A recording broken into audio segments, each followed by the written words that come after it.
শুনানি শেষে রায়ের অপেক্ষায় শেখ হাসিনার বিরুদ্ধে জুলাই গণহত্যা মামলা আজ দিন ঘোষণা করবেন আন্তর্জাতিক অপরাধ ট্রাইব্যুনাল।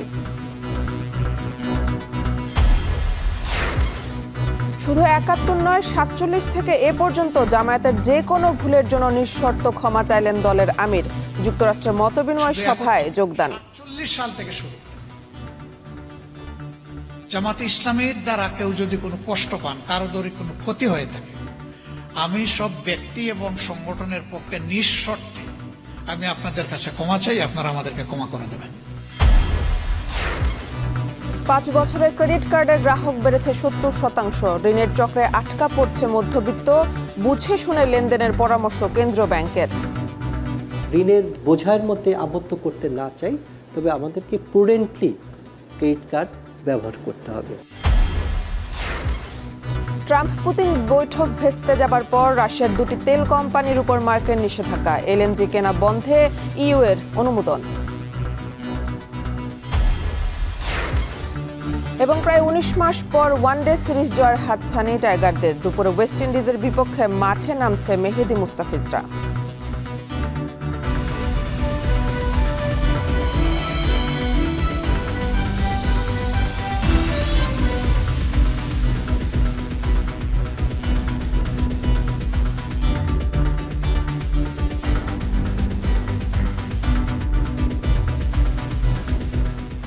স্বাগত। এখন বাণিজ্যে পুরো আয়োজন জুড়ে সঙ্গে আছে আমি মেহেদিন অ্যানি। ২৪-এর গণ অভ্যুত্থানে ক্ষমতাচ্যুত পলাতক শেখ হাসিনার বিরুদ্ধে মানবতা বিরোধী অপরাধের মামলার রায়ের দিন ঘোষণা হচ্ছে আজ।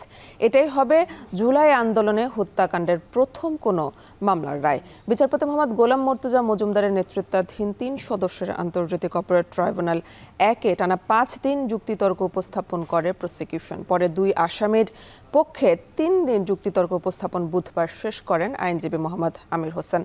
রাজসাক্ষী হওয়া সাবেক আইজিপি চৌধুরী আবদুল্লাহ আল মামুনের পক্ষে শুনানি করেন আইনজীবী জায়েদ বিন আমজাদ।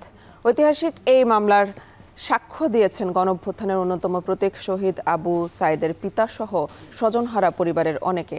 এছাড়া সাক্ষ্য দিয়েছেন জাতীয় নাগরিক পার্টির আহ্বায়ক ও জুলাই আন্দোলনের নেতৃত্ব দেওয়া নাহিদ ইসলাম, উপদেষ্টা আসিফ মাহমুদ। মানবতা বিরোধী অপরাধের এই মামলায় শেখ হাসিনা, সাবেক স্বরাষ্ট্রমন্ত্রী আসাদুজ্জামান খান কামাল ও সাবেক আইজিপি চৌধুরী আবদুল্লাহ আল মামুনের বিরুদ্ধে গত ১০ জুলাই অভিযোগ গঠন করে বিচার শুরুর আদেশ দেন আন্তর্জাতিক অপরাধ ট্রাইব্যুনাল ১। এই মামলাটি ছাড়াও শেখ হাসিনার বিরুদ্ধে ট্রাইব্যুনালে আরও ২টি মামলা রয়েছে।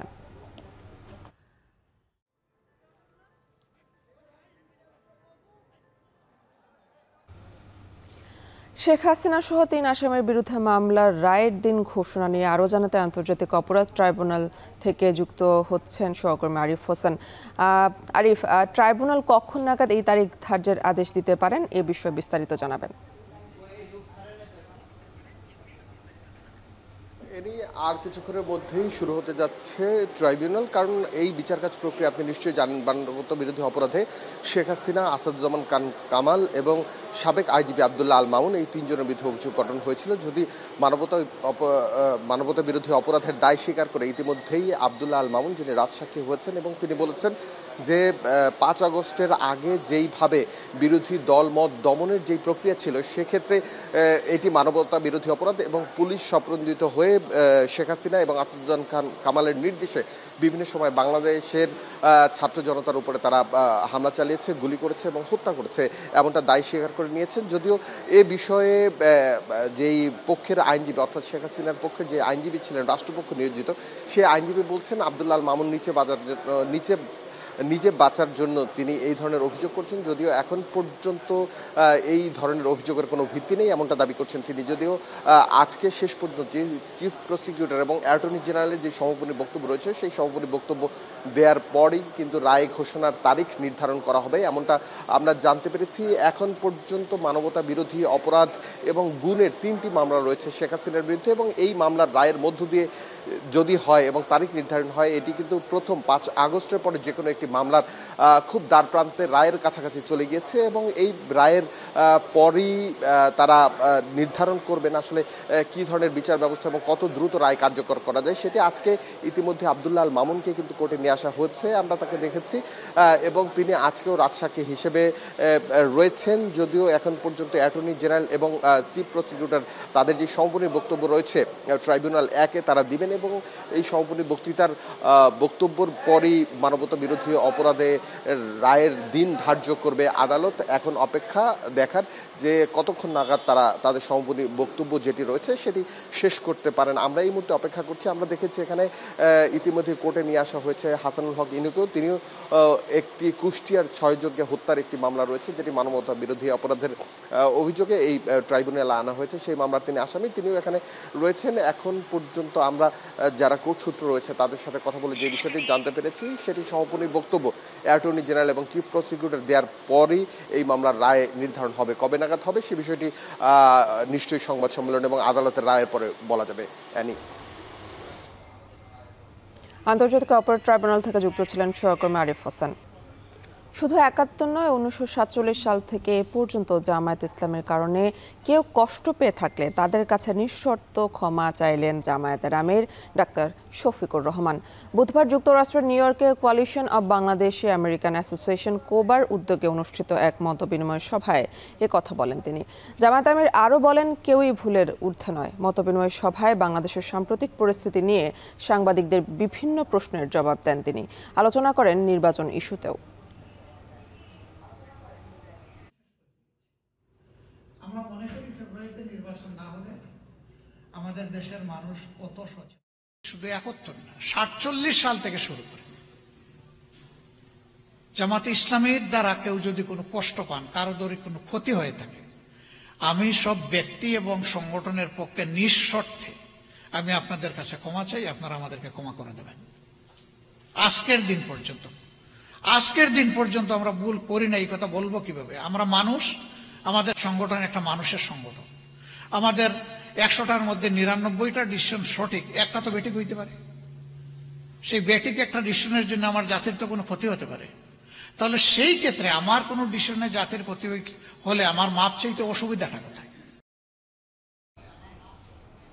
গেল 36 বছর ধরেই 3 পার্বত্য জেলা পরিষদ চলছে অনির্বাচিত দলীয় ব্যক্তিদের দিয়ে। জবাবদিহিতা ও শাস্তি না থাকায় নিয়োগপ্রাপ্তরা বরাবরই জড়িয়ে পড়েন নানা অনিয়ম দুর্নীতিতে। এতে বছরে কয়েকশো কোটি টাকার প্রকল্প নেওয়া হলেও সুষম উন্নয়ন ও জন আকাঙ্ক্ষা পূরণে বঞ্চিত পাহাড়ের কয়েক লাখ মানুষ।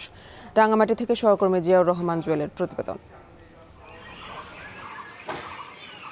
রাঙামাটি, খাগড়াছড়ি ও বান্দরবান এই 3 পাহাড়ি অঞ্চল নিয়ে 1960 সালে গোড়াপত্তন হয় নৈসর্গিক পার্বত্য চট্টগ্রাম জেলার। পরে 1981 সালে বান্দরবান এবং 1983 সালে খাগড়াছড়ি ও রাঙামাটিকে আলাদা জেলা করা হয়। বিশেষ ভৌগোলিক অবস্থার কারণে 1.5 শতাব্দী প্রাচীন এই জনপদ কাঙ্ক্ষিত উন্নয়নে বরাবরই পিছিয়ে।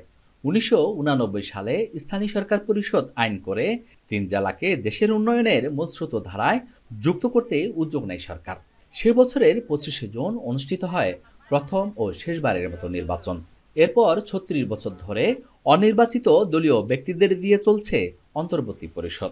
এতে প্রতি বছর জেলা পরিষদগুলোর কয়েক শত কোটি টাকার প্রকল্প ঘিরে গড়ে ওঠে দুর্নীতির দুষ্টু চক্র। তবে বরাবরই পার্বত্য অঞ্চলের এই দুর্নীতিবাজরা ধরা ছোঁয়ার বাইরে থাকলেও পরিস্থিতি বদলাতে শুরু করেছে। সম্প্রতি প্রথমবারের মতো রাঙামাটি জেলা পরিষদের সাবেক সদস্য, 2 নির্বাহী প্রকৌশলী ও ঠিকাদার সহ 9 জনের বিরুদ্ধে দুদকের 4 মামলায় গ্রেপ্তারি পরোয়ানা দিয়েছেন আদালত। খাগড়াছড়ি জেলা পরিষদের চেয়ারম্যান জিরুনা ত্রিপুরাকে করা হয়েছে স্থায়ী অপসারণ। বান্দরবানের চেয়ারম্যান কসই হলা সহ 3 জেলার সাবেক চেয়ারম্যান ও সদস্যদের বিরুদ্ধেও অনুসন্ধান চালাচ্ছে দুদক। এসব অনিয়ম, দুর্নীতি, স্বজনপ্রীতি সহ জবাবদিহিতা না থাকার জন্য জেলা পরিষদগুলোতে নির্বাচন না হওয়াকে দুষছেন পাহাড়ের বাসিন্দারা। নির্বাচন না হবার কারণে এটি একচেটিয়া প্রভাবশালী হয়ে গেছে এবং দলীয় সরকারের মনোনয়নে সবাই নির্বাচিত হই বলে দলীয় এজেন্ডা বাস্তবায়ন করার কাজে ব্যস্ত থাকে। জনগণের প্রতিনিধিত্ব যারা করে তাদের নির্বাচিত হওয়ার স্বচ্ছতা না থাকলে তাদের কাছ থেকে আমরা ভালো কিছু আশা করতে পারি না। এবং প্রশাসনের যারা ওখানে চালায়, যারা প্রশাসন কর্মকর্তা ব্যক্তিরা আছেন, সদস্যদের দুর্বলতা থাকলে তারা অবশ্যই দুর্নীতি করবে। জেলা পরিষদের দিকে আমাদের লোকজন সবাই আমরা একটা আশা নিয়ে থাকি, এখানে মানুষের আকাঙ্ক্ষা পূরণ হয়। এখানে যদি দুর্নীতি হয় তাহলে মানুষ হতাশ হয়ে যায়। দুর্নীতি বন্ধে দাপ্তরিক সতর্কতা বৃদ্ধি ও উন্নয়ন প্রকল্পের তালিকা উন্মুক্ত রাখার আশ্বাস সহ দুর্নীতিবাজদের শাস্তির আওতায় আনার কথা বলছেন জেলা পরিষদের মুখ্য নির্বাহী কর্মকর্তা। কোথাও কোনো অনিয়ম দুর্নীতি হচ্ছে কিনা সেটা আমিও যদি দায়ী হই, আমিও চাবো যে সেটা অতি দ্রুত শাস্তির আওতায় এসে এটা যাতে এই লার্নিংটা অন্যরাও নিতে পারে সেই ব্যবস্থা থাকা দরকার। অস্তিত্বহীন ভুয়া প্রকল্প দেখিয়ে সরকারি অর্থ লোপাটের দায়ে রাঙ্গামাটি জেলা পরিষদের 2 নির্বাহী প্রকৌশলী সহ 9 জনের বিরুদ্ধে 4 মামলায় চার্জশিট দেওয়ার কথা বলছে দুদক। অস্তিত্বহীন প্রকল্প বাস্তবায়নের অভিযোগের প্রেক্ষিতে আমরা 4টি মামলা দায়ের করেছিলাম। 4টি মামলার তদন্ত শেষে আমরা বিজ্ঞ আদালতে ইনডাইটমেন্ট চার্জশিট প্রদান করেছি। বর্তমানে উক্ত মামলাগুলো বিচারাধীন রয়েছে। নিয়োগ, বদলি ও পদায়ন বাণিজ্য, খাদ্যশস্য বরাদ্দ আর উন্নয়ন প্রকল্পের অর্থ লোপাট, এই প্রধান 3টি খাতই হচ্ছে পার্বত্য জেলা পরিষদগুলোর দুর্নীতির মূল উৎস। তাই দুর্নীতি রোধ, সুষম উন্নয়ন, জবাবদিহিতা ও স্বচ্ছতা নিশ্চিত করতে 3 জেলা পরিষদে দ্রুত নির্বাচনের দাবি পাহাড়ের মানুষের। জিয়াউর রহমান জুয়েল, এখন রাঙ্গামাটি। ফেনীতে আশঙ্কাজনক হারে বেড়েছে ডাকাতি, চুরি ও ছিনতাইয়ের ঘটনা। প্রবাসী ও ব্যবসায়ীদের বাড়ি টার্গেট করছে দুষ্কৃতিকারীরা। লুট হচ্ছে স্বর্ণালঙ্কার সহ কোটি টাকার সম্পদ। ভুক্তভোগীরা বলছেন খোয়া যাওয়া মালামাল উদ্ধার হচ্ছে না, মামলা করেও মিলছে না প্রতিকার। সোলামান ডালেম জানাচ্ছেন বিস্তারিত। ফেনীর দাগনভূঞা উপজেলার সিলোনিয়া এলাকায় ব্যবসায়ী কামাল উদ্দিন বাবুলের বাড়িতে সম্প্রতি রাতের আধারে হয় ধুধর্ষ ডাকাতি। বারান্দার গ্রিল কেটে ঘরে ঢুকে অস্ত্রের মুখে জিম্মি করে ডাকাত দল নিয়ে যায় বাবুলের বেলজিয়াম ফেরত মেয়ের ইউরো, নগদ টাকা ও 70 ভরি স্বর্ণালঙ্কার সহ প্রায় 2 কোটি টাকার সম্পদ। আমি উঠি তো প্রথম দেখি যে সবগুলা মুখোশ পরা 4 জন, 2 জনের হাতে দামা দেখলাম আর 2 জনের হাতে শাবল। পর্যন্ত আমাদের মানে 1.5 থেকে 2 কোটি টাকার জিনিস নিয়ে গেছে। এর একদিন পর সোনাগাজী ও ফেনী শহরে ঘটে আরো 2টি ডাকাতির ঘটনা। সোনাগাজীর ছাড়েতকান্দি এলাকার গ্রাম্য ডাক্তার শাহজাহান খানের বাড়িতে হয় ডাকাতি। অস্ত্র ঠেকিয়ে ডাকাত দল নিয়ে যায় 10 ভরি স্বর্ণালঙ্কার। ফেনী শহরের লাতুমিয়া সড়কের স্বপ্ননীর থেকেও 4 ভরি স্বর্ণ সহ 3.5 লক্ষ টাকা নগদ নিয়ে যায় ডাকাত দল। 7-8 জন লোক ভিতরে ঢুকে আমাদেরকে জিম্মি করে দিয়েছে। আলমারি খুলে স্বর্ণ যেগুলো আছে এগুলা নিয়ে ওরা আমাদেরকে অস্ত্র দেখায়, বলছে যে তোমরা যদি আওয়াজ করো তোমাদেরকে আমরা মেরে ফেলবো। আমাদের কাজ আমরা করব, কোনো কিছু করলে তোর ছেলেরা তোর বাইরে জবাই করে রাখি যাবো। আমার কানের দুল ছিল, গলায় যেগুলো ছিল, গলায় একটা সেন ছিল, কানের দুল 2 জোড়া ছিল।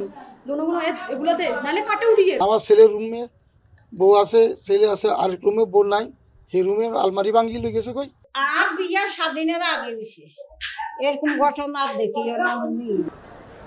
1 সপ্তাহের ব্যবধানে এসব ঘটনায় লুট হয়েছে 2.5 কোটি টাকার বেশি সম্পদ। জেলার সোনাগাজী, ছাগলনাইয়া, ফুলগাজী, পরশুরাম ও দাগনভূঞা মিলিয়ে 1 বছরে চুরি, ডাকাতি ও ছিনতাইয়ের এমন ঘটনা শতাধিক। ভুক্তভোগীরা বলছেন একের পর এক চুরি, ডাকাতির ঘটনা ঘটলেও প্রতিকার মিলছে না। কিছু ক্ষেত্রে মামলা করতে গেলে ডাকাতির বিষয়টি উজ্জ্ব রেখেই মামলা নেওয়া হয়েছে বলেও অভিযোগ উঠেছে। বিশিষ্টজনরা বলছেন এমন পরিস্থিতি চলতে থাকলে বিঘ্নিত হতে পারে জননিরাপত্তা। যাদের ব্যাপারে তথ্য আছে, বেশ কয়েকটা মামলা হয়েছে, নাম সহ মামলা হয়েছে, কিন্তু আমার কাছে কোনো রেকর্ড নাই যে তারা গ্রেফতার হয়েছে। দোকানে চুরি হয়েছে, দোকানে ডাকাতি হয়েছে, বা মনে করেন যে এখন বাড়িতে হচ্ছে, কালকে আমারটা হবে না আবার, বা আরেকজনেরটা পার্শ্ববর্তীটা হবে না, এটা কিন্তু নিশ্চয়তা দেওয়া যাচ্ছে না। একটা লোক আজ পর্যন্ত ধরা খায় নাই, এবং কি এটার পরিপ্রেক্ষিতে না পুলিশে ধরতে পারছে না সেনাবাহিনী। এদিকে আইনশৃঙ্খলা বাহিনী বলছে চুরি ডাকাতির মতো ঘটনা ঠেকাতে সজাগ দৃষ্টি রয়েছে তাদের। অভিযোগ এলেই দ্রুত ব্যবস্থাও নেওয়া হচ্ছে। আইন শৃঙ্খলা পরিস্থিতি অবনতি আমি দেখছি না, এরকম কোনো কিছু হয় না, নর্মাল বিষয়। এটা সবসময় এই সিজনে হয়ে থাকে। এরকম সিজনে আমরা মনে করি যে আমরা অন্যান্য সময়ের তুলনায় আমরা ভালো আছি, তবে চুরির ঘটনা একটু বেড়ে গেছে, এটা আমরা কাজ করছি। আমরা গতকাল থেকে আমাদের এই জেলায় স্পেশাল ড্রাইভ শুরু করেছি। চুরি, ছিনতাই কিংবা ডাকাতি, ফেনীর গ্রাম কিংবা শহর, এসব ঘটনা এখন নিত্য নৈমিত্তিক। আইনশৃঙ্খলার এমন নাজুক পরিস্থিতি থেকে মুক্তি চান ফেনীর সাধারণ মানুষ। সুলাইমান ডালিম, এখন ফেনী। সীমাবদ্ধ আয়ে মাস চালাতে মধ্যবিত্ত পরিবারে টানাপোড়েন, স্বাদ ও সাধ্যের মিলন ঘটাতে নিকটজন কিংবা ব্যাংক থেকে ঋণ নেওয়ার চেয়ে তারা ঝুঁকছেন ক্রেডিট কার্ড ব্যবহারের দিকে। তবে এর মাধ্যমে বাকিতে পণ্য কেনার সুযোগ নিতে গিয়ে অনেকে অজান্তেই জড়িয়ে পড়ছেন ঋণের চক্রে। যদিও এই দায় বেহিসেবি গ্রাহকেরই, বললেন কেন্দ্রীয় ব্যাংকের মুখপাত্র। আরও জানাচ্ছেন হোসেন জাহিদ। সিমেন্ট, পাথরকুচি, বালি আর পানির কত অনুপাত হলে গড়ে উঠবে নিখুঁত কংক্রিট, সেই হিসাব মেলাতে ব্যস্ত নির্মাণ ব্যবসায়ী জাহিদ হুসাইন। তবে মনোযোগ কেড়ে নেয় মুঠোফোনে আসা একটি খুদে বার্তা। ক্রেডিট কার্ডে দেনা থাকা সব অর্থ মাসের শুরুতে শোধ করলেও এদিন আবার ৮,০০০ টাকা কেটে রাখার ব্যাখ্যা পাচ্ছেন না তিনি। চলতি মাসের শেষ কটা দিন চলতে হবে অন্য আরেকটি ক্রেডিট কার্ডের ওপর ভরসা করে। আমাদের মাঝে মধ্যে সার্ভিস চার্জ কাটে বিভিন্ন ক্ষেত্রে, আমরা অ্যাজ ইউজুয়াল আমরা বুঝতেও পারি না। আমরা মাঝে মধ্যে দেশের বাইরে যাই, দেশে এসে দেখছি আমার কারণ ছাড়াই অনেক ব্যালেন্সে বিভিন্ন চার্জ কেটে নিয়েছে, যার কারণে আমরা এগুলো মেনে নিতেও পারি না। ব্যাংকের সাথে কথা বললে আমরা সদ উত্তরও পাই না, এবং ঋণের ঝুঁকিটাও বেশি থাকে। আপনার চক্রবৃদ্ধি হারে এটা ডে বাই ডে বাড়তে থাকে। যদি আপনি পরিশোধ না করতে পারেন তাহলে অবশ্যই এটা আপনার জন্য অনেক হার্মফুল। 2020 সালের মার্চ পর্যন্ত দেশে ক্রেডিট কার্ডের সংখ্যা ছিল প্রায় 15.5 লাখ। 5 বছরের ব্যবধানে যা এখন 26.5 লাখ ছাড়িয়েছে। অর্থাৎ এই সময়ে ক্রেডিট কার্ডের গ্রাহক বেড়েছে 69%। লেনদেন দাঁড়িয়েছে 1100 কোটি টাকা থেকে 3100 কোটি টাকা। ক্রমবর্ধমান এই গ্রাহকের অনেকেই নিজের অজান্তেই চক্রাকার এক ঋণের জালে আটকে যাচ্ছেন। কেউ কেউ এক ব্যাংকের ক্রেডিট কার্ডের দেনা শোধ করতে অন্য ব্যাংক থেকে ফের ক্রেডিট কার্ড নিচ্ছেন। এখন বের হতে পারছেন না এই চক্কর থেকে।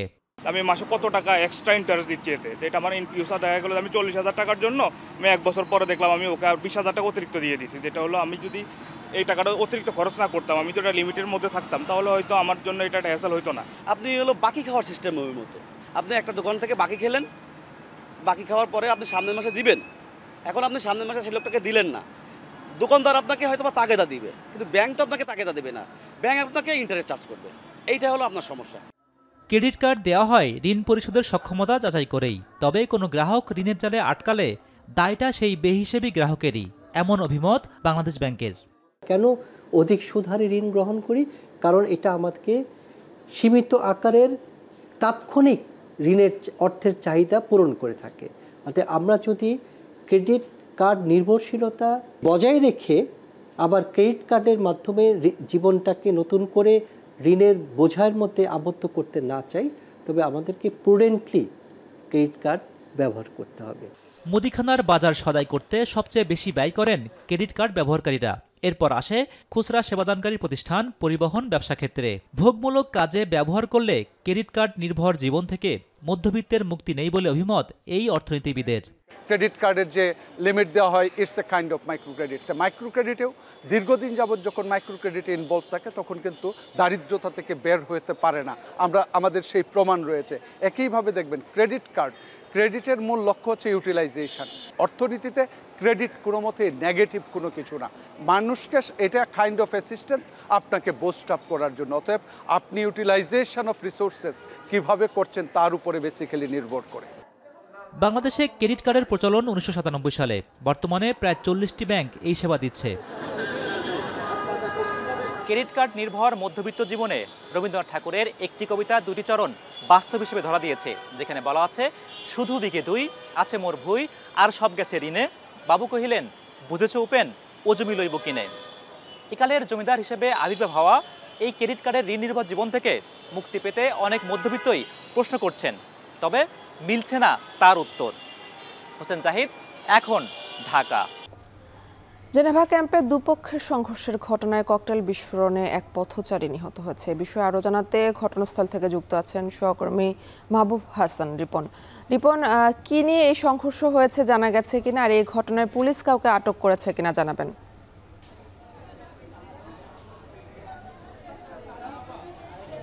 আনি ঘটনাটি সূত্রপাত আজকে ভোর রাতে, অর্থাৎ ভোর রাতে ৩টা-৪টার দিকে দুপক্ষের সংঘর্ষ।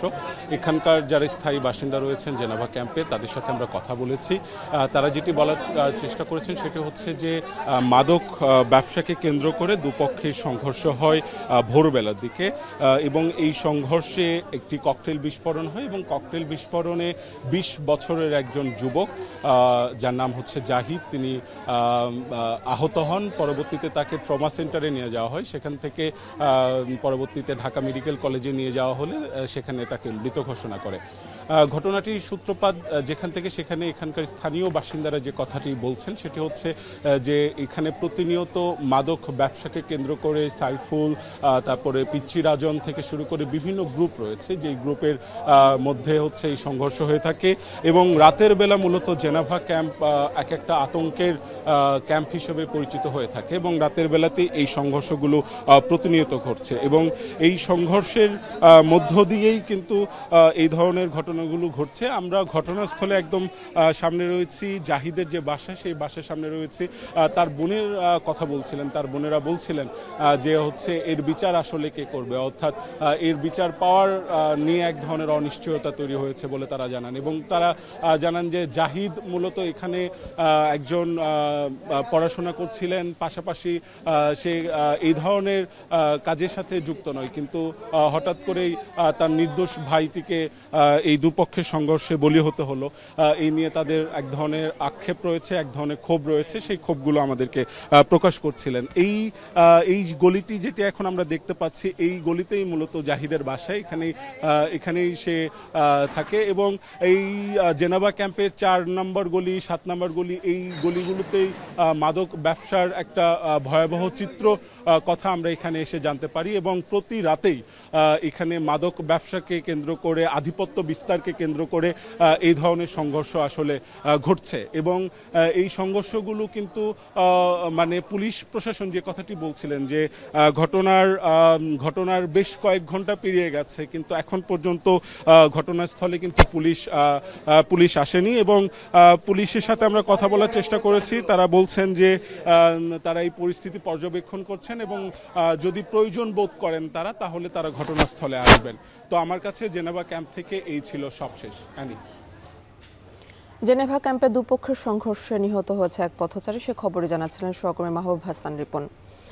নওগাঁ বদলগাছি আঞ্চলিক মহাসড়কের ৭ কিলোমিটার সড়কের উন্নীতকরণের সময় ১.৫ মাস পেরিয়েছে। জমি অধিগ্রহণ জটিলতায় প্রায় ২ কিলোমিটার কাজ এখনও শেষ না হওয়ায় সড়কে খানাখন্দে বেড়েছে জনদুর্ভোগ ও দুর্ঘটনা।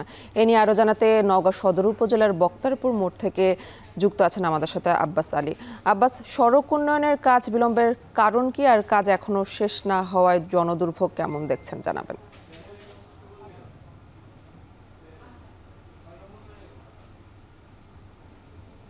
আমি আপনাকে জানিয়ে রাখি যে নওগাঁ সড়ক বিভাগের ৩টি আঞ্চলিক এবং ৩টি জেলা মহাসড়ক যথাযথ মান ও প্রশস্তকরণ উন্নীতকরণ প্রকল্পের আওতায় প্রথম সংশোধনীতে নওগাঁ সদর অর্থাৎ নওগাঁ শহর থেকে বদলগাছি উপজেলা এই আঞ্চলিক মহাসড়কে নওগাঁ সদর থেকে নওগাঁ সদর উপজেলার কীর্তিপুর পর্যন্ত ৭ কিলোমিটার সড়কের ব্যয় ধরা হয়েছে ৫৮ কোটি ৩৮ লাখ টাকার উপর এবং এই কাজটি শুরু হয়েছিল ২৩ সালের জানুয়ারি মাসে এবং শেষ হওয়ার কথা ছিল চলতি বছরের ৬ সেপ্টেম্বর, কিন্তু ১.৫ মাস পেরিয়ে গেলে এখন পর্যন্ত এই ৭ কিলোমিটার সড়কের মধ্যে ৩টি মোড় অর্থাৎ বক্তারপুর মোড়ে, ঠ্যাংভাঙা মোড়, পাহাড়পুর বাজার এবং কীর্তিপুর বাজারে প্রায় ২ কিলোমিটার সড়ক এখন পর্যন্ত শেষ হয়নি। এর কারণ হিসেবে দেখা গেছে যে জমি অধিগ্রহণ জটিলতার কারণে এখন পর্যন্ত কাজ শেষ করা সম্ভব হয়নি বলে জানিয়েছে ঠিকাদারি প্রতিষ্ঠান। তবে নওগাঁ জেলা প্রশাসক কার্যালয়ের রাজস্ব শাখা সূত্রে আমরা যেমনটি জেনেছি যে এই ৩টি জায়গায় জমি অধিগ্রহণ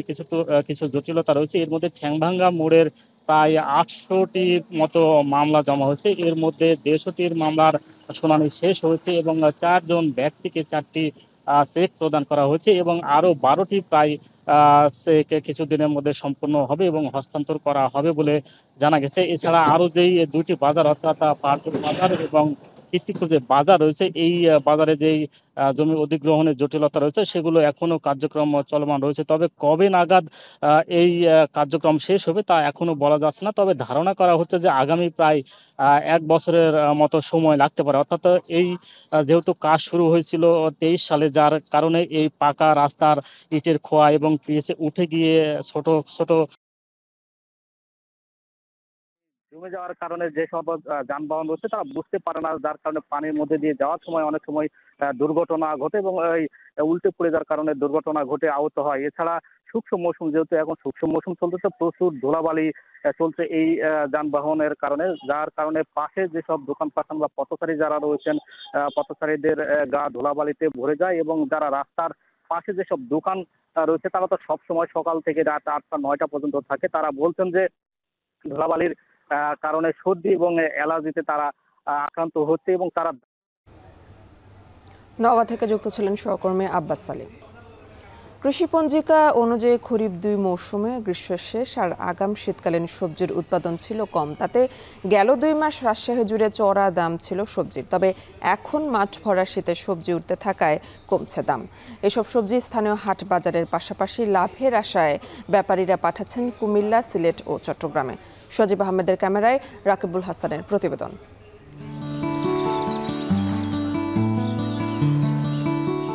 নকশিকাথার মাঠে ধীর পায়ে শীত নেমেছে। শিশিরের আশীর্বাদে মাঠ জুড়ে হেসে উঠছে শিম, কুমড়া, ফুলকপির কুড়ি। বাজারের চাহিদাকে পুঁজি করতে ভোর থেকে তাই মাঠের যত্নে কৃষাণী এক হয়েছেন। শীতের সবজি ঘরে তুলতে চাষ, বালাইনাশক আর আগাছা পরিষ্কারে ব্যস্ততা বেড়েছে মোহনপুর, পবা, দুর্গাপুর সহ 9 উপজেলার এমন কৃষকদের।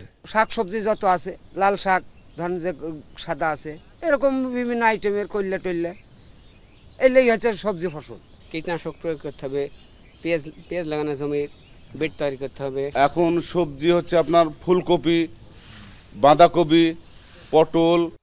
কৃষি পঞ্জিকায় সেপ্টেম্বর শীতের আগাম সবজি বপনের সময়। তবে অতিবৃষ্টিতে সে সুযোগ পায়নি রাজশাহীর কৃষক। তবু যেটুকু চাষ হয়েছে মাঠ থেকে ঘরে তুলছেন কৃষক। রামচন্দ্রপুর, হাটগোদাগাড়ি বা দুর্গাপুর মাঠ থেকে উঠছে আগাম শীত সবজি, ফুলকপি, মূলা, চালকুমড়া, বরবটি। আঙিনা থেকেই কিনে নিচ্ছেন পাইকাররা, এরপর উন্নত প্যাকেটজাত করে পাঠাচ্ছেন জেলার বাইরে। কদু লাগাবে, এখন শসাও হচ্ছে, এলেই সব হবে। এখন কপিটা আমার দিকে এলাকাতে একটু বেশি। কপিগুলো খুব সুন্দর, উন্নত মানের এবং খুব সুস্বাদ। এখানে কোনো কেমিক্যাল কোনো যুক্ত নাই। অনেক আগে লাগাইছি, 1 মাস 1.5 মাস এসবের ভেতরে মূলে উঠে যায়। আর ফুলকপি মনে করেন যে 50 দিন 65 দিন এসবের মধ্যে ফুলকপিতে ফুল আসে। বাজারে যোগান স্বল্পতা, সবজির উৎপাদন কম হওয়ায় গেল 2 মাস রাজশাহীতে সবজির দাম ছিল চড়া। বেগুন নামেনি 80 টাকার নিচে, করলা বিক্রি হয়েছে 100 টাকা পর্যন্ত। টমেটো, গাজর, বরবটি ছিল 80 থেকে 140 টাকা পর্যন্ত। পাইকাররা বলছেন বিকল্প হিসেবে শীত সবজি আসায় কমতে শুরু করেছে দাম। 10-15 দিন আগে সবজির দাম একটু বাড়তেই ছিল, এখন একটু কম। বিভিন্ন সবজি উৎপন্ন হবে, এখন আসবে, ফুলকপি আসবে, মূলা আসবে, বিভিন্ন সবজি আসার কারণে দামটা কমবে। বাজারে সবজির চাহিদা থাকায় বেচাকেনায় কৃষক লাভবান হবেন। তবে কৃষি বিভাগ বলছে শেষ সময়ে কীটনাশক বা অতিরিক্ত সার-বিষ ব্যবহারে যেন বিপদে না পড়েন তা নিয়ে তদারকি বাড়িয়েছেন তারা। ভেজাল কীটনাশক যাতে ব্যবহার না করতে পারে সেই জন্য আমরা বিভিন্ন সময়ে যে উপসহকারী কৃষি কর্মকর্তা নিয়ে কৃষকদের নিয়ে উঠান বৈঠক, মাঠ দিবস আছে, বিভিন্ন ধরনের মত বিনিময় এবং কৃষকদের উদ্বুদ্ধকরণের মাধ্যমে বিভিন্ন ধরনের প্রযুক্তি বা পরামর্শ দিয়ে যাচ্ছে। চলতি রবি মৌসুমে আগাম শীতকালীন সবজির উৎপাদন কমেছে প্রায় 200 হেক্টর জমির। তবে শীতকালীন রবি শস্যের আবাদ হচ্ছে 1500 হেক্টর জমিতে, যা থেকে সবজির উৎপাদন লক্ষ্য ধরা হয়েছে 4,22,000 টন। যোগান স্বল্পতায় বাজারগুলোতে যখন সবজির দাম বেশি, তখন খরিফ মৌসুম শেষে সূচনা হয়েছে রবি মৌসুমের। আর তখনই পাওয়া যাচ্ছে এমন হরেক রকমের তাজা সবজি। কৃষক বলছেন সপ্তাহখানেক পরে আরও বেশি সবজির যোগান হবে বাজারগুলোতে, তখন কমে আসবে সবজির দাম। রাকিবুল হাসান, এখন, রাজশাহী। ব্রাহ্মণবাড়িয়ায় আশুগঞ্জ মোকামের সরবরাহ ঘাটতিতে ঊর্ধ্বমুখী সব জাতের ধানের দর, যার নেতিবাচক প্রভাব পড়ছে চালের বাজারে। ব্যবসায়ীরা বলছেন উৎপাদন খরচ বাড়ায় পাইকারি ও খুচরা পর্যায়ে আরও বাড়বে চালের দাম। তবে চাল আমদানি হলে ব্যবসায়ীদের পাশাপাশি কৃষকরাও ক্ষতিগ্রস্ত হবে বলে দাবি তাদের। আজিজুল সঞ্চারের পাঠানো তথ্য ছবিতে বিস্তারিত। মেঘনার ভিওসি ঘাটের এই ধানের হাট জেলার ২৫০ চাল কলে ধানের যোগান দেয়, যা দেশের পূর্বাঞ্চলের সবচেয়ে বড় মোকাম হিসেবে পরিচিত। হাওড় অঞ্চলের কৃষকদের ধান এনে এখানে বিক্রি করেন ব্যবসায়ীরা। তবে মৌসুম শেষ হয়ে যাওয়ায় ধানের সরবরাহ ঘাটতি তৈরি হয়েছে মোকামে। বর্তমানে পাওয়া যাচ্ছে BR-২৮, BR-২৯ ও মোটা ধান। দিনে গড়ে বেচাকেনা হচ্ছে ৩০,০০০ মণ ধান, যা চালকলগুলোর চাহিদার তুলনায় অপ্রতুল। ফলে দামও ঊর্ধ্বমুখী। বর্তমানে BR-২৮ ধান প্রতি মণ ১৪৩০ টাকা, BR-২৯ ১৩৯০ টাকা ও মোটা ধান কেনাবেচা হচ্ছে ১২৭০ টাকা মণ দরে। ব্যবসায়ীরা বলছেন মৌসুম শেষ হয় কৃষকের কাছেও পর্যাপ্ত ধান নেই। ফলে বাড়তি দরে ধান কিনে আনায় মোকামে দাম ঊর্ধ্বমুখী। আর ধানের দর বৃদ্ধির কারণে উৎপাদন খরচ বাড়ায় চালের দাম বাড়ানোর কথা বলছেন ব্যবসায়ীরা। এখন বর্তমানে যে বাজার আছে, ধানের বাজার আছে, সেই বাজারের তুলনায় আমাদের চাউলের দরটা একটু বাড়ার দরকার। কারণ ২৬৬০ টাকা বিক্রি করলে আমাদের যে ফর্তাটা, এই ফর্তা মিলে না। আমাদের তো ধানের ফর্তা আর একটু কমলে আমাদের হয়তো ধানের ফর্তা কমতে হবে, না হলে চাউলের ফর্তা একটু বাড়তে হবে। দেন ধানের দাম কত আর চাউলের দাম কত মিলা দেখেন, মিল নাই। ধানের দাম চাউলের তুলনামূলক অনেক কম। বাজার অনুযায়ী তো আমরা আশা করি চালের বাজার আগামী সপ্তাহে ২০ থেকে ৩০ টাকা কিংবা ৫০ টাকা পর্যন্ত বাড়তে পারে। তবে যেহেতু এলসির মাল ঢুকতেছে, সেক্ষেত্রে বাজার নিয়ন্ত্রণে আছে। এদিকে ধানের দাম বাড়ায় প্রভাব পড়েছে চালের বাজারে। খুচরা পর্যায়ে বেড়েছে চালের দাম। বর্তমানে খুচরা বাজারে ৫০ কেজির প্রতি বস্তা BR-২৮ ৩,০০০ টাকা এবং BR-২৯ চাল বেচাকেনা হচ্ছে ২৮৫০ টাকায়। যদিও চালের দাম বৃদ্ধিতে মিল মালিকদের দায়ী করছেন খুচরা ব্যবসায়ীরা। বাংলাদেশের যারা মিল পার্টি ব্যবসায়ী আছে, তারা খালি সুযোগ খুঁজে কখন ইন্ডিয়ান চাল বন্ধ হবে। যে ইন্ডিয়ান চাল আসে দাম কমে, ইন্ডিয়ান চাল না আসলে ধান নাই, চালের দাম পড়তা বেশি। এই নানান অজুহাতে মিল পার্টিরা আমাদের পড়তা নাই, কিছু নাই, ধান পায় না, চালের দাম বাড়ায় দেয়। চালকল মালিকদের দাবি ধানের দাম বাড়ায় বর্তমান বাজার দরে চাল বেচা কেনায় লোকসান গুনতে হচ্ছে। বিদেশ থেকে চাল আমদানি করলে মিল মালিকরা পথে বসবেন বলে দাবি তাদের। পর্যাপ্ত পরিমাণ চাল আমাদের সরকারের কাছে মজুদ আছে, পাশাপাশি বাইরে থেকে অনেক আমদানি করাতে আমাদের চাল বেচা কিনে একেবারে বন্ধই। প্রত্যেকটা মিলে চাউল পর্যাপ্ত পরিমাণ মজুদ আছে, আর ধানও আমদানি খুব কম, ধানের বাজারও বেশি। বিদায় আমরা যারা ক্রাশিং করতেছি, আমাদের প্রতি ক্রাশিংয়ের প্রতি ডায়ারে দেখছি যে ১,০০,০০০ লক্ষ টাকার মতো আমাদের লস আছে। ব্রাহ্মণবাড়িয়ার চালকলগুলো থেকে প্রতিদিন ঢাকা, চট্টগ্রাম ও সিলেট বিভাগে অন্তত ১০ কোটি টাকার চাল বাজারজাত করা হয়।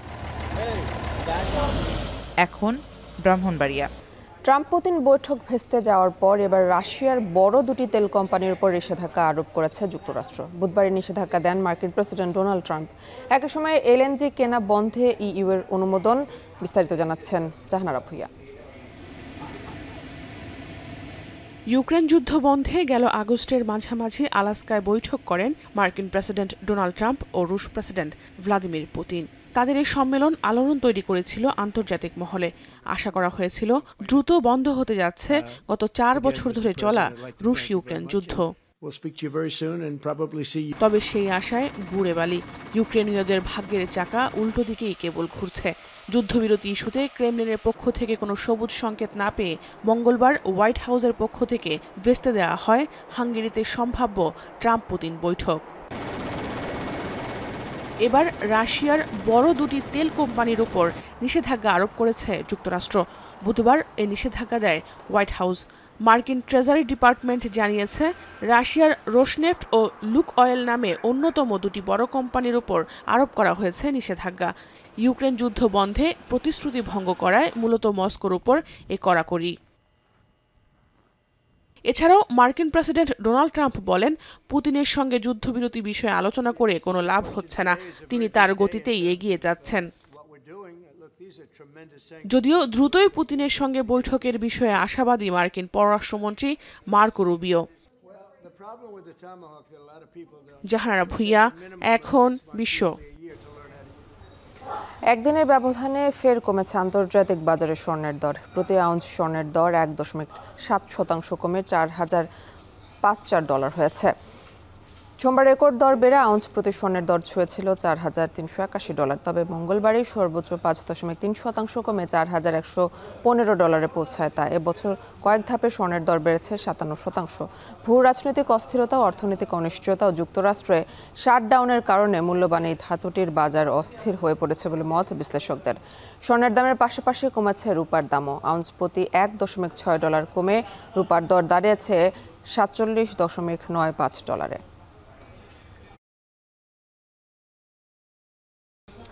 আবহাওয়ার সঠিক পূর্বাভাস না পাওয়ায় প্রাকৃতিক দুর্যোগের কবলে প্রতি বছর বিশ্বজুড়ে প্রাণ হারান লাখ লাখ মানুষ। অবকাঠামোগত ক্ষয়ক্ষতিও কম নয়। এক প্রতিবেদনে এসব তথ্য জানিয়েছে জাতিসংঘের বিশ্ব আবহাওয়া সংস্থা WMO। প্রাণহানি ও ক্ষয়ক্ষতি কমাতে বিশ্বব্যাপী আবহাওয়ার পর্যবেক্ষণ বাড়ানোর পাশাপাশি পূর্বাভাস ব্যবস্থার পরিসর বাড়ানোর আহ্বান জানিয়েছে সংস্থাটি। বিস্তারিত জানাচ্ছেন সানজিদা ইসলাম তন্নি। বনাঞ্চল উজাড়, কলকারখানা, অতিরিক্ত যানবাহনের ব্যবহার সহ মানবসৃষ্ট নানা কারণেই বৈশ্বিক জলবায়ুতে বড় ধরনের পরিবর্তন ঘটছে, যার বড় ধরনের প্রভাব পড়ছে প্রকৃতিতে। সারা বছরই খরা, বন্যা, ভূমিধস, ভূমিকম্প ও দাবানলের মতো প্রাকৃতিক দুর্যোগ আঘাত হানছে পৃথিবীর বিভিন্ন অঞ্চলে। আর দিন দিন ভয়াবহ হয়ে উঠছে এসব প্রাকৃতিক দুর্যোগ। এতে প্রাণহানির পাশাপাশি অর্থনৈতিকভাবেও ব্যাপক ক্ষতির মুখে বিশ্ব। জাতিসংঘের বিশ্ব আবহাওয়া সংস্থা বলছে, ধ্বংসাত্মক প্রাকৃতিক দুর্যোগে সৃষ্ট ক্ষয়ক্ষতির জন্য দায়ী সঠিক সময়ে আবহাওয়ার পূর্বাভাস না পাওয়া, সতর্কবার্তার অভাবে পর্যাপ্ত পূর্ব প্রস্তুতি নিতে না পারায় প্রতি বছর প্রাণ হারাচ্ছে লাখ লাখ মানুষ। নষ্ট হচ্ছে কোটি কোটি টাকার সম্পত্তি। এমনকি পূর্বাভাস পাওয়ার ব্যবস্থা নেই এমন দেশগুলোতে প্রাণহানি স্বাভাবিকের তুলনায় 6 গুণ বেশি। বিশ্ব আবহাওয়া সংস্থার প্রতিবেদন অনুযায়ী প্রাকৃতিক দুর্যোগের কারণে গেল 50 বছরে প্রাণ হারিয়েছে 20 লাখেরও বেশি মানুষ, যার মধ্যে 90% প্রাণহানির ঘটনা ঘটেছে উন্নয়নশীল দেশগুলোতে। কিন্তু গেল দশকে বিশ্বব্যাপী আবহাওয়া পর্যবেক্ষণে বেশ অগ্রগতি হয়েছে বলে জানিয়েছে সংস্থাটি। বর্তমানে অন্তত 108টি দেশে আবহাওয়ার পূর্বাভাস জানানোর ব্যবস্থা থাকলেও আগে এই সংখ্যা ছিল মাত্র 58। Over the next years, we have an opportunity, a duty and a possibility to shape the narrative on climate action.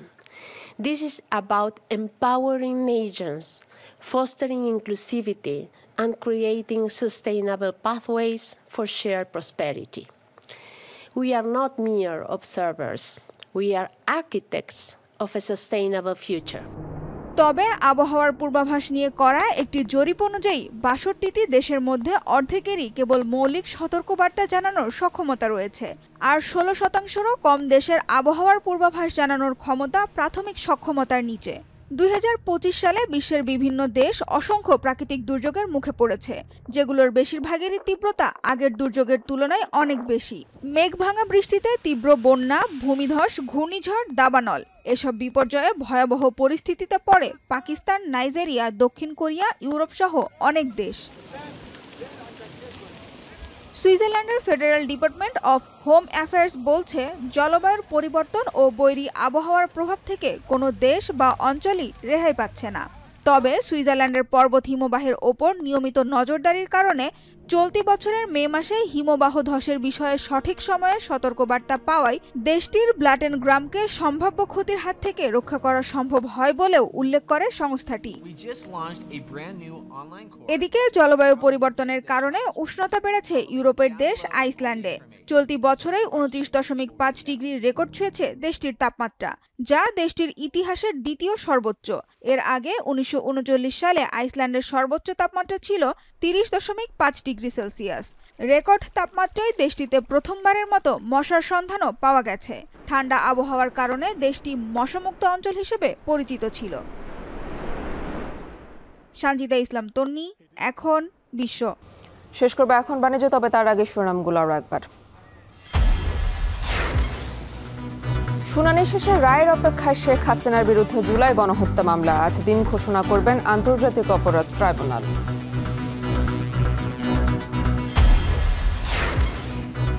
শুধু 71 নয়, 47 থেকে এ পর্যন্ত জামায়াতের যে কোনো ভুলের জন্য নিঃশর্ত ক্ষমা চাইলেন দলের আমির।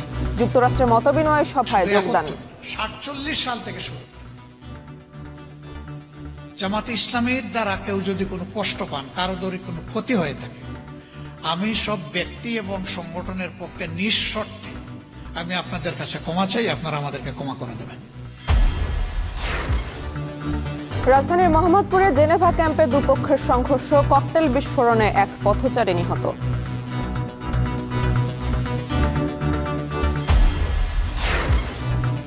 পাঁচ বছরের ক্রেডিট কার্ডের গ্রাহক বেড়েছে 70%। ঋণের চক্রে আটকা পড়ছে মধ্যবিত্ত, বুঝে শুনে লেনদেনের পরামর্শ কেন্দ্রীয় ব্যাংকের। ঋণের বোঝার মধ্যে আবদ্ধ করতে না চাই, তবে আমাদেরকে প্রুডেন্টলি ক্রেডিট কার্ড ব্যবহার করতে হবে। এই ছিল এখন বাণিজ্য। এখন টেলিভিশন ওয়েবসাইটে দেখতে ভিজিট করুন www.ekhon.tv। এছাড়া ফেসবুকে দেখতে ভিজিট করুন facebook.com/tv.ekhon এবং ইউটিউবে দেখতে ভিজিট করুন youtube.com/c/ekhon tv।